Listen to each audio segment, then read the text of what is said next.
Our correspondent Rob Harris was there, asked the question as well. And Rob, you got a sense of the emotion involved in all of this and the anger too.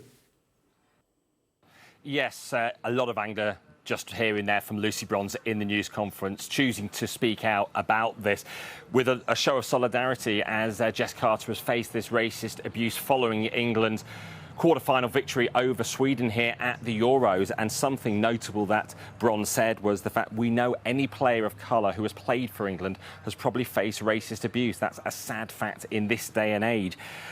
Bronze also talking about a lot of anger and sadness that teammates are going through this, and explaining why they are no longer taking a knee, a show of solidarity that we really saw across sport introduced in 2020 after the killing of George Floyd in the United States, and something adopted by many football teams, including the England ones, as a sort of wider stand against racism just before kick-off, taking a knee. Well, they will be standing instead in the semi-final here in Switzerland against Italy on Tuesday night, and they hope maybe that makes a bit more noise. Obviously, the concern that perhaps that taking it isn't necessarily getting through as a wider message.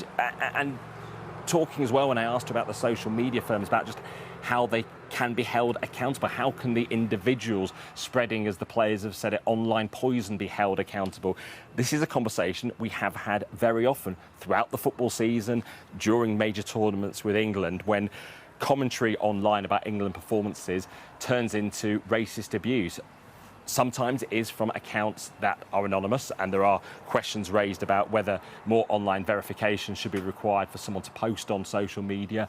But also, some of these do have individual names and faces to them. Sometimes they are sent by direct message, so they're hard to necessarily filter out if they are on Instagram direct message, for instance, or on X. But sometimes they can be very public. Bronze was asked about which platform was responsible for this race abuse of Carter. She said really all of them seem to be a problem that players are facing, and it's a particularly growing problem as the women's game does grow. She talked about how, women's football, the online abuse does seem to be getting worse and worse. The bigger the sport has got, so there has been more abuse. But Carter herself deciding to step away from posting on social media, the players themselves putting out this message in support, the Football Association contacting the British police to see what they can do. And it's something now that is an occurrence before major tournaments for men's and women's England teams, that the police do come in to the training base to talk to them about what to do if they are facing racist abuse. But clearly a lot of concern that Jess Carter, for playing for England in a game, a quarter-final against Sweden on Thursday, did have to face a torrent of racist abuse when she just wants to represent and do her best for her country on the football pitch.